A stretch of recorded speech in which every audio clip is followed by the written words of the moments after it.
कैलाश मानसरोवर यात्रा 30 जून और अगस्त के बीच होगी। विदेश मंत्रालय ने शनिवार को आवेदन के लिए वेबसाइट खोल दी है। यात्रियों का सिलेक्शन जेंडर ब्लेसर आधारित होगा, जिससे सभी आवेदकों को समान मौका मिल सके। इस साल ये यात्रा 2 रास्तों से होगी। 5 बेंच में 50-50 यात्री उत्तराखंड से लिबुलेख दर्रे को पार करते हुए मानसरोवर जाएंगे। 50 यात्रियों का 10 बैच सिक्किम नाथुला दर्रे को पार करते हुए यात्रा करेंगे।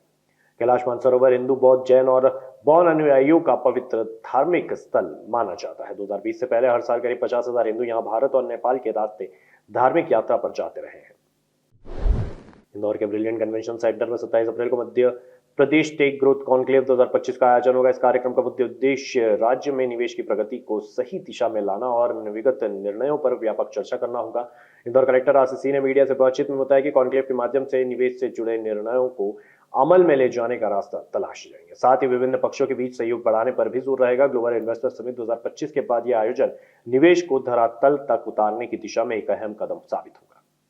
देखिए, मध्य प्रदेश टेक कॉन्क्लेव 27 तारीख को होने वाली है। इसके माध्यम से मध्य प्रदेश में जो नीतियां हैं निवेश की, खासतौर पर आईटी इंडस्ट्री से रिलेटेड, उनके बारे में न केवल लोगों को पता चलेगा, बल्कि उसके माध्यम से जो इन्वेस्टमेंट है खासतौर पर आईटी इंफ्रास्ट्रक्चर, आईटी कंपनीज का, उसको भी बहुत बढ़ावा मिलेगा।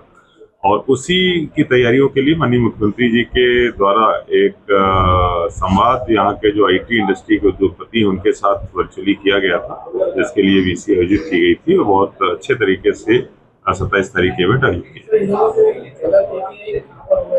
ब्रिलियंट कन्वेंशन सेंटर में 27 तारीख को ये साउथ के सुपरस्टार रजनीकांत का एक वीडियो सोशल मीडिया पर वायरल हो रहा है। दावा किया जा रहा है कि इस सोशल वीडियो में अभिनेता इकोनॉमिक क्लास में यात्रा करते नजर आ रहे हैं। प्लेन में सवार यात्री उन्हें देखकर खुश और उत्साहित हो गए।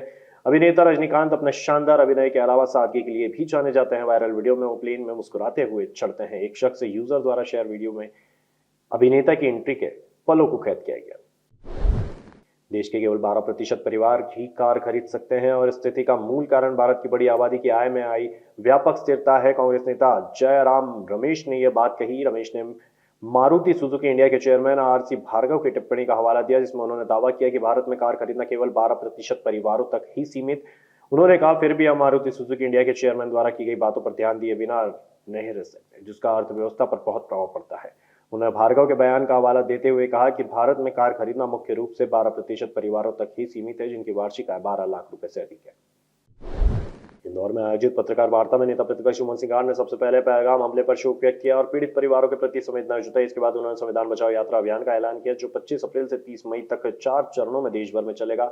इस अभियान के जरिए सामाजिक, आर्थिक और राजनीतिक न्याय जैसे मूलभूत सिद्धांतों की रक्षा की जाएगी। उन्होंने महंगाई, बेरोजगारी और बढ़ते अपराधों को लेकर भी केंद्र सरकार पर तीखा हमला बोला।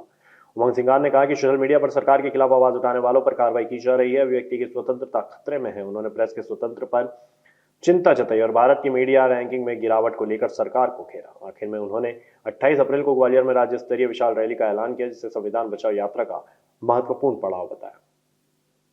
नेता प्रतिपक्ष सरेआम पिटता है, उसके बाद पुलिस उसको धारा 307 में गिरफ्तार करके जेल लॉकअप कर देती, हालांकि अभी जमानत पर है वो। मेरा मतलब है कि क्या इसको कोई मांडोली है क्या भ्रष्टाचार के मुद्दे पर कांग्रेस और सरकार के बीच? नहीं।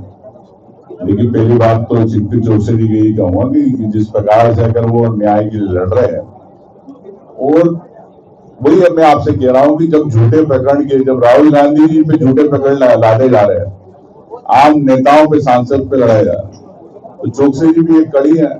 तो यही स्वतंत्रता की अभिव्यक्ति को खत्म करने की जो बीजेपी की साजिश है, उसी को लेके कांग्रेस पार्टी लड़ रही है। रही घोटालों की बात, तो आप समझते हैं कि प्रदेश में कोई भी घोटाला हो, चाहे जल जीवन मिशन का घोटाला हो, चाहे बच्चों को लेके पटवारी घोटाला हो, परीक्षा को लेके, चाहे नर्सिंग घोटाला हो, और अभी परिवहन घोटाला आया, सरकार क्यों चुप रहना चाहती है? जब हम विधानसभा में उठाते, डिबेट करते कि मांग करें जांच की, तो सरकार क्यों नहीं जांच कराना चाहती? क्या सरकार का संरक्षण है? अगर वो जांच कराना चाहे तो कराए, क्यों नहीं कराना चाहती? क्यों नहीं आश्वासन देना चाहती प्रदेश की जनता को? क्यों नहीं विधायकों को आश्वासन देना चाहती? कि 3 महीने में कराएंगे, 4 महीने कराएंगे। अभी सौरभ शर्मा की जमानत हो गई, 90 दिन के अंदर आपने चालान पेश नहीं किया।